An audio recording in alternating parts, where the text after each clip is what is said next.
Hello everyone, welcome to my YouTube channel. Today we will discuss about hydrocephalus. Okay, so hydrocephalus is a disorder of nervous system which is mainly seen in the infant and children. Okay, so the hydrocephalus basically is made up of two words. ये दो word से मिलके बना है. The first one is hydro and the second one is cephalus.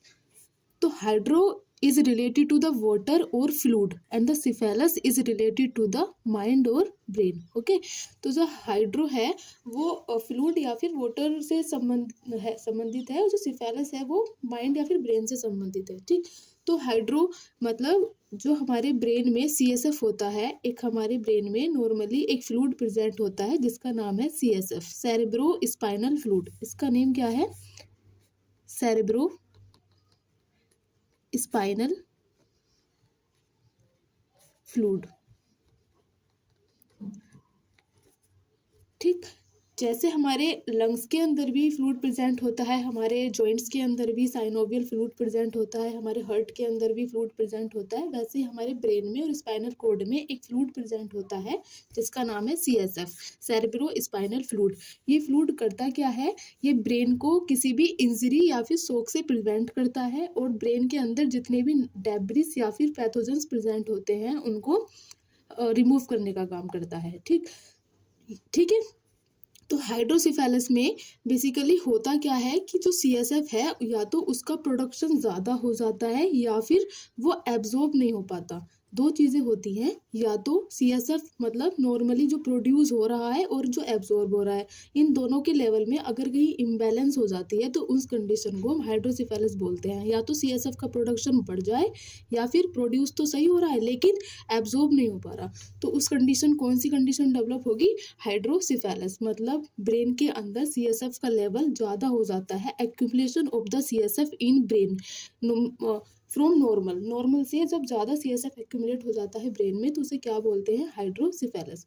तो आइए जानते हैं पहले CSF के बारे में. ठीक, तो CSF इज ए फ्लूइड या फिर लिम्फ कहते हैं CNS सिस्टम का, सेंट्रल नर्वस सिस्टम का एक लिम्फ है जो नॉर्मली ब्रेन या फिर स्पाइनल कॉर्ड में प्रेजेंट होता है, जो किसी भी इंजरी या फिर शॉक से प्रिवेंट करता है ब्रेन को और स्पाइनल कॉर्ड को. ठीक, इसका जो प्रोडक्शन है वो कहाँ से होता है? कोरोइड प्लक्सिस से, मतलब एक dense network of the blood capillaries. Brain के अंदर बहुत सारी ब्लड कैपिलरीज होती हैं प्रेजेंट जिनको बोलते हैं क्या? Choroid plexus. वहाँ से क्या किस चीज़ का प्रोडक्शन होता है? CSF का. ठीक, इसके अगर रेट की बात करें तो 0.5 ml पर मिनट, एक मिनट में 0.5 ml प्रोड्यूस होता है और एक घंटे में 30 ml, और एक दिन में बात करें अगर हम तो 500 से 720 ml प्रोड्यूस होता है वन डे में. ठीक, अगर हम इसके प्रेशर की बात करें तो 10 to 15 सेंटीमीटर H2O इसका नॉर्मल प्रेशर होता है, लेकिन जब पेशेंट लाइंग लेटा हुआ हो या फिर सुपाइन पोजीशन में हो तो इसका नॉर्मल प्रेशर कितना होता है? 10 to 15 सेंटीमीटर H2O. वही अगर पेशेंट खड़ा हुआ है, अपराइट पोजीशन में है, तो कितना प्रेशर होगा? 30 centimetre H2O.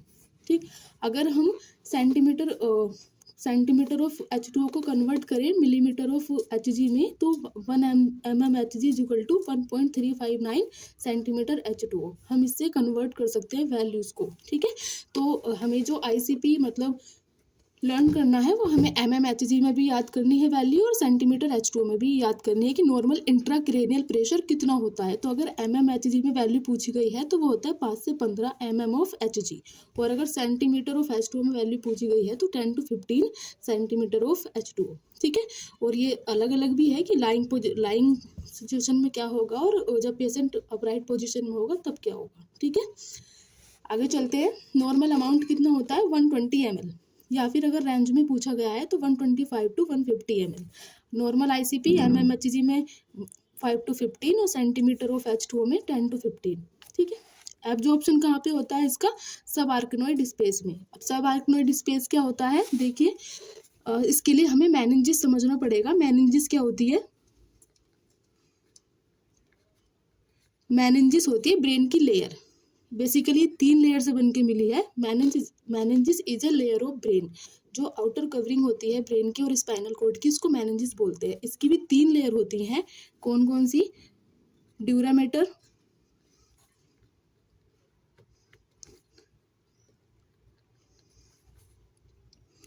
Arachnoid matter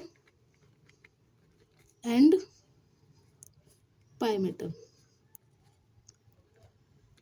meninges 3 layer से बन के मिली है, dura mater, arachnoid mater, pia mater. ठीक, P4 पास मतलब अंदर की जो लेयर होती है इसको इनर, ये इनर लेयर है, इनर लेयर है, और ये आउटर है, ड्यूरा मैटर आउटर, और ये आर्कनोइड मिडल। Okay, middle. ठीक है, तो D4 दूर मतलब आउटर वाली जो होती है वो ड्यूरा मैटर होती है, P4 पास, जो इनर वाली होती है वो पाई मैटर होती है, और जो बीच वाली होती है वो आर्कनोइड मैटर होती है। ठीक, तो इन दोनों के सबका मतलब होता है थोड़ा सा नीचे, मतलब आर्कनोइड स्पेस। सब आर्कनोइड का मतलब है आर्कनोइड मैटर के थोड़ा सा नीचे, मतलब जो आर्कनोइड और पाई मैटर के बीच का जो स्पेस है ये वाला, इसको क्या कहते हैं, सब आर्कनोइड स्पेस। ओके, तो इसमें क्या होता है, CSF का एब्जॉर्प्शन होता है। एब्जॉर्ब कहाँ पे होता है, ये जाके सब आर्कनोइड स्पेस में। प्रोड्यूस कहाँ से हो रहा था, कोरोइड प्लक्सिस से, जो क्या है एक dense network of the blood capillaries. ठीक है, जो प्रोड्यूस करती है क्या, CSF। ठीक, लेकिन एब्जॉर्ब कहाँ पे होता है, सब आर्कनोइड स्पेस में। सब आर्कनोइड स्पेस मतलब the space between arachnoid mater and the pi matter, that is called सब आर्कनोइड मैटर। ओके, सो अगर हम CSF के फ्लो की बात करें, नॉर्मल फ्लो कहाँ से प्रोड्यूस होता है और कहाँ पे जाके एब्जॉर्ब होता है, तो आइए समझते हैं। प्रोड्यूस कहाँ से हुआ, कोरोइड प्लक्सिस से। क्या है, एक dense network of the capillaries. ठीक है, एक डेंस नेटवर्क होता है, गुच्छा, बहुत सारी ब्लड वेसल्स का एक गुच्छा, जिसको बोल दिया क्या, कोरोइड प्लक्सिस। वहां से क्या हुआ, CSF का प्रोडक्शन हुआ। कहाँ पे चला गया, यहाँ से निकल के ये वेंट्रिकल्स में। अब वेंट्रिकल्स क्या होते हैं, हमारे ब्रेन के अंदर छोटी छोटी कैविटी होती हैं, जिनको हमने नाम दे दिया वेंट्रिकल्स। टोटल 4 वेंट्रिकल्स होते हैं, 2 लेटरल वेंट्रिकल्स, एक third ventricles, and last one is 4th ventricles. Okay, 2 lateral ventricles होते हैं, एक थर्ड वेंट्रिकल होता है, और लास्ट होता है 4th वेंट्रिकल। प्रोड्यूस कहाँ से हुआ, कोरोइड प्लक्सिस से। कहाँ पे चला गया, यहाँ से थर्ड वेंट्रिकल में।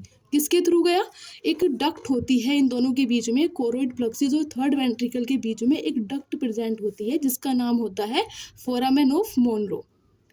Foramen of Monro choroid plexus से प्रोड्यूस हुआ। ठीक है, यहाँ से कहाँ चला गया, थर्ड वेंट्रिकल में, और इन दोनों के बीच में एक डक्ट प्रेजेंट होती है, जिसका नाम होता है foramen of Monro. Okay, third ventricle से कहाँ जाएगा, 4th वेंट्रिकल में। ठीक है, लेकिन इन दोनों के बीच में भी एक डक्ट प्रेजेंट है, जिसका नाम है सेरेब्रल एक्विडक्ट और एक्विडक्ट ऑफ सेल्वियस। ओके, तो एक डक्ट होती है सेरेब्रल एक्विडक्ट या फिर एक्विडक्ट ऑफ सेल्वियस। अब कहाँ चला गया, 4th वेंट्रिकल में। 4th वेंट्रिकल से अब 2 डक्ट निकलती हैं अलग अलग, या फिर 2 रास्ते निकलते हैं अलग अलग। कौन कौन से, एक तो foramen of Luschka and the second one is foramen of Magendie. Okay, foramen of Luschka and second one is foramen of Magendie.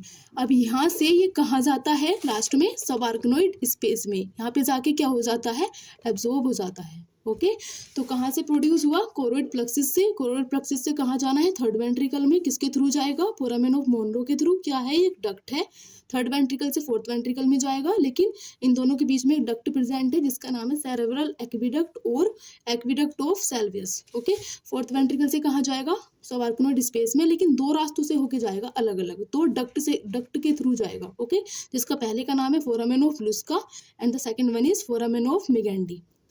यहाँ तक आई होप आपको समझ आया होगा। ठीक, तो हाइड्रोसिफेलस ये CSF के बारे में था कि नॉर्मल प्रोडक्शन कितना है, नॉर्मल प्रेशर कितना होता है, ICP, नॉर्मल ICP प्रेशर क्या है, नॉर्मल CSF का फ्लो क्या है। तो हाइड्रोसिफेलस एक ऐसी कंडीशन है जिसमें CSF का प्रोडक्शन या तो बढ़ जाता है या फिर एब्जॉर्ब नहीं हो पाता है जितना उसको होना चाहिए, जिसकी वजह से क्या होता है, जो इंट्राक्रेनियल प्रेशर है वो मोर देन नॉर्मल हो जाता है। तो उसी कंडीशन को क्या बोलते हैं, हाइड्रोसिफेलस, मतलब accumulation of the CSF in brain from more than normal. Okay, so अब इसके टाइप्स क्या क्या होंगे, हाइड्रोसिफेलस के टाइप्स टोटल 2 टाइप्स होते हैं। ठीक है, ऑन द बेसिस ऑफ कोज के बेस पे इसके 2 टाइप्स होते हैं हाइड्रोसिफेलस के। The first one is obstructing, जिसका दूसरा नाम है नॉन कम्युनिकेटिंग। इसका मतलब ये है कि जो CSF का फ्लो है, अभी मैंने यहाँ समझाया, जो CSF का फ्लो है, इसके फ्लो में कोई ऑब्स्ट्रक्शन आ रहा है, मतलब या तो जो नॉर्मल फ्लो था इसका, मतलब किसी भी डक्ट में या तो कोई सिस्ट फॉर्मेशन हो गई है या कोई ट्यूमर बन गया है, तो जिसकी वजह से जो CSF है वो आगे नहीं मूव हो पा रहा है, मतलब जहाँ से उसको प्रोडक्शन हुआ और जहाँ पे उसको लास्ट में जाना है सब आर्कनोइड स्पेस में, वो वहां तक पहुंच ही नहीं पा रहा। क्यों? क्योंकि बीच में कोई ऑब्स्ट्रक्शन हो गई है। तो इसलिए इसका नाम है क्या? ऑब्स्ट्रक्टिंग हाइड्रोसिफेलस, और दूसरा नाम क्या है इसका? Non communicating hydrocephalus. ओके, तो इसका मोस्ट कॉमन कॉज क्या है? Aqueduct stenosis. एक्विडक्ट स्टेनोसिस, इसका मतलब ये है कि ये जो एक्विडक्ट ऑफ सेल्वियस थी इसमें स्टेनोसिस हो गई है, मतलब नैरोइंग हो गई है। ये जो डक्ट थी सेरेब्रल एक्विडक्ट और एक्विडक्ट ऑफ सेल्वियस, इसमें क्या हो गई है? नैरोइंग। स्टेनोसिस का मतलब होता है नैरो हो जाना, ओके, या रिजिड हो जाना, उसको बोलते हैं क्या? स्टेनोसिस। तो मोस्ट कॉमन कॉज इसका ऑब्स्ट्रक्टिंग हाइड्रोसिफेलस का एक्विडक्टल स्टेनोसिस ही है। दूसरा कारण क्या है इसका? Main Arnold Chiari malformation. Arnold Chiari malformation, इसमें क्या होता है कि जो ब्रेन का सेरेबेलम पार्ट है वो प्रोट्यूड हो जाता है। प्रोट्यूड का मतलब कोई जब चीज अपनी जगह को छोड़ के, अपने नॉर्मल स्थान को छोड़ के किसी और एरिया में एंटर कर जाती है तो उसको प्रोट्रूजन बोलते हैं। फॉर एग्जाम्पल, जैसे ये नॉर्मल आर्टरी है, मान लो कोई नॉर्मल इसका स्पेस यहाँ है कि यहाँ इसको यहाँ पे रहना है, लेकिन अगर इसकी जो आर्टरी की वॉल है वो इधर दूसरे के एरिया में प्रोट्रूड चली गई, एंटर कर गई, तो उसको प्रोट्रूजन बोलते हैं। तो जब सेरेबेलम का पार्ट कहाँ पे प्रोट्रूड हो जाता है? ब्रेन स्टेम में, जिसकी वजह से वो क्या करता है? CSF के फ्लो को रोकता है। ठीक, तो उसको क्या कह दिया हमने? Arnold Chiari malformation. ओके, अगला क्या है? डैंडी वोकर मालफॉर्मेशन। डैंडी वोकर मालफॉर्मेशन, इसमें क्या होता है? सिस्ट फॉर्मेशन हो जाती है सेरेबेलम में, जो दूसरे पार्ट पे प्रेशर डालती है और क्या करता है? CSF के फ्लो को रोकती है। ओके, इसके अलावा कोई ट्यूमर भी हो सकता है, ब्लीडिंग हो सकती है, ट्रॉमा हो सकता है, इन्फेक्शन, TB, जो क्या करते हैं? CSF के फ्लो को रोकते हैं। ठीक है, तो ये कुछ मेन कॉज थे। अगला आता है हमारा नॉन ऑब्स्ट्रक्टिंग या फिर कम्युनिकेटिंग, मतलब इसके फ्लो में कोई प्रॉब्लम नहीं है, कोई ऑब्स्ट्रक्शन नहीं है, ये कम्युनिकेट तो कर पा रहा है, लेकिन हो सकता है कि सबार्कनोइड स्पेस में कोई प्रॉब्लम हो, वहाँ पे ब्लीडिंग हो गई हो, हेमरेज हो गया हो, या डैमेज हो गया हो, जिसकी वजह से ये एब्जॉर्ब नहीं कर पा रहा है। तो इसलिए इसका नाम क्या दिया?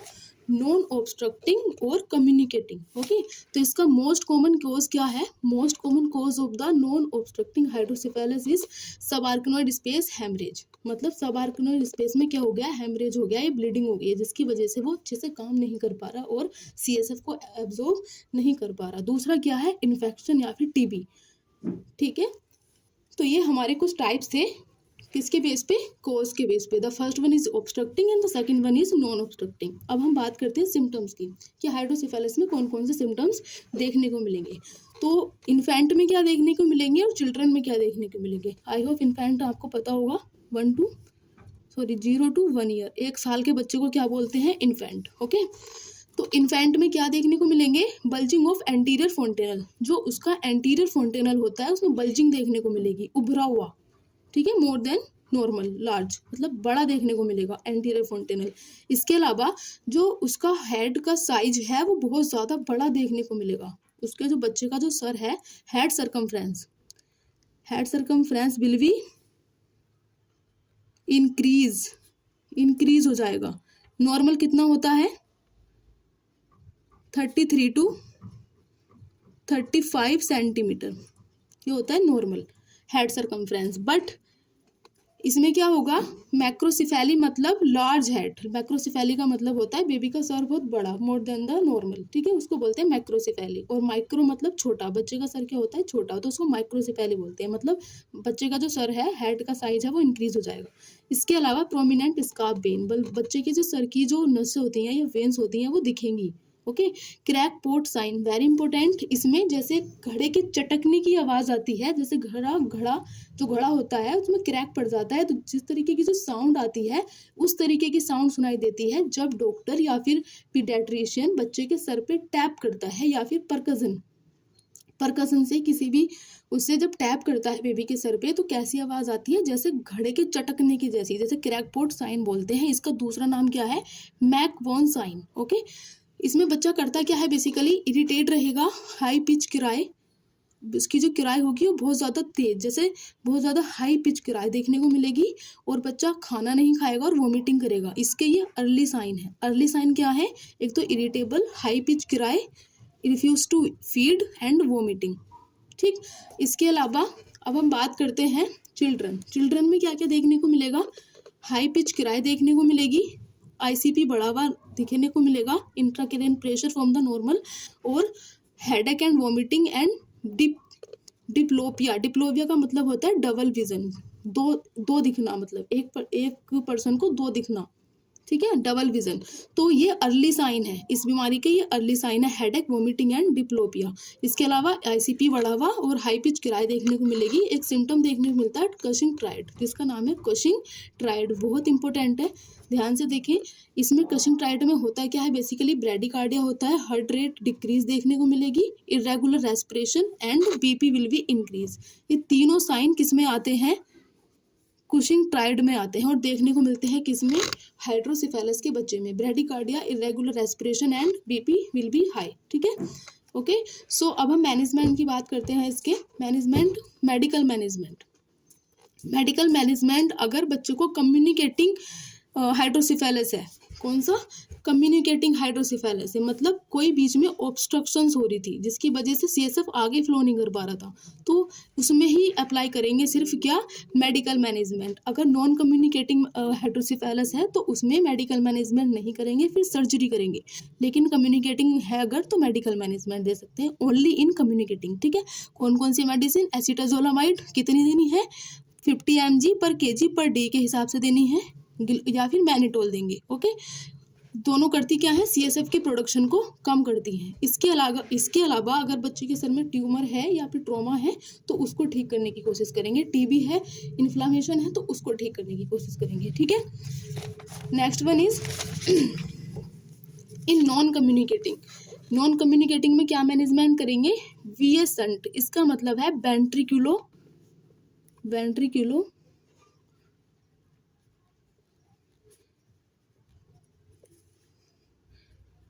एट्रियम शंट, मतलब वेंट्रिकल से बच्चे के सर में जो वेंट्रिकल हैं और हार्ट के राइट एट्रियम में एक शंट डाल देते हैं, एक रास्ता बना देते हैं, जिसकी वजह से जो वेंट्रिकल्स में जितना भी CSF एक्यूमुलेट हो रहा था वो कहाँ चला जाएगा? डायरेक्ट राइट एट्रियम में। ठीक है, तो from ventricle to right atrium, मतलब वेंट्रिकल से राइट एट्रियम में एक सर में ट्यूब डाल देते हैं, शंट बना देते हैं, रास्ता बना देते हैं, जिसकी वजह से जो एक्स्ट्रा CSF एक्यूमुलेट हो रहा था वेंट्रिकल्स में वो कहाँ चला जाता है? एट्रियम में चला जाता है, राइट एट्रियम में, और वहां से कहाँ चला जाता है? सर्कुलेशन में चला जाता है। ठीक है, इसके अलावा दूसरा क्या कर सकते हैं? VP शंट, इसका मतलब है वेंट्रिकुलो पेरिटोनियम शंट, वेंट्रिकुलो पेरिटोनियम शंट, ये मोस्ट कॉमनली हॉस्पिटल में यूज होता है, वेंट्रिकुलो पेरिटोनियम शंट। इसमें क्या करते हैं? इससे यहाँ तो हम वेंट्रिकल और एट्रियम के बीच में शंट डाल रहे थे, लेकिन इसमें क्या करते हैं? वेंट्रिकल से पेरिटोनियम में शंट डालते हैं। एब्डोमेन की जो लेयर होती है पेरिटोनियम, ठीक है, वहां पे डालते हैं, वेंट्रिकल से और पेरिटोनियम के बीच में शंट डाल देते हैं। ठीक है, मोस्ट कॉमनली यही वाला यूज होता है। इसमें ट्यूब डाल देते हैं इन ब्रेन और ventricle to the peritoneum cavity. ठीक, ब्रेन से वेंट्रिकल से डायरेक्ट अटैच कर देते हैं, कहाँ पे? पेरिटोनियम कैविटी में। ठीक है, तो जितना भी एक्स्ट्रा फ्लूइड था उसमें ब्रेन में वो कहाँ चला जाता है? पेरिटोनियम कैविटी में। तो ये मोर कॉमनली हॉस्पिटल में ये वाला यूज होता है, VP शंट। ठीक है, अब ये कब सर्जरी कब करते हैं? इन नॉन कम्युनिकेटिंग में, अगर नॉन कम्युनिकेटिंग हाइड्रोसिफेलस है तब करेंगे। ठीक, अब पोजीशन की बात अगर हम करें तो अगर प्री ऑपरेटिव, मतलब ऑपरेशन से पहले बच्चे को कौन सी पोजीशन देनी है? मतलब किस पे लेटाना है? एग मैट्रेस पे लेटाना है। ठीक, एग मैट्रेस पे लेटाएंगे। और पोस्ट ऑपरेटिव, मतलब ऑपरेशन के बाद में, तो लेटरल लाइंग डाउन पोजीशन देनी है ऑन अपोजिट साइड, मतलब जिधर की साइड में शंट डला हुआ है उससे अपोजिट साइड में लेटाएंगे और लेटरल पोजीशन में लेटाएंगे। ठीक, अगर ICP बढ़ा हुआ है तो हेड को एलिवेट रखेंगे, कहाँ पे? 30 to 45 डिग्री पे, 30 to 45 डिग्री पे हेड को एलिवेट रखेंगे। और अगर नॉर्मल ICP है तो फ्लैट पोजीशन पे लेटाएंगे आफ्टर द सर्जरी, ऑपरेशन के बाद में सबसे पहली चीज़ तो अपोजिट साइड लेटाना है, जिधर सेंटर डला हुआ है उधर उधर की तरफ नहीं लेटाएंगे, उससे अपोजिट साइड लेटाएंगे और लेटरल लाइंग पोजीशन में लेटाएंगे, ठीक। और अगर आईसीपी बढ़ा हुआ है तो हेड को एलिवेट रखेंगे, कितने एंगल पे, 30 to 45 पे, और नॉर्मल आईसीपी है तो फ्लैट पोजीशन पे लेटाएंगे। इसकी क्या कॉम्प्लिकेशन होती है, मेनिंजाइटिस।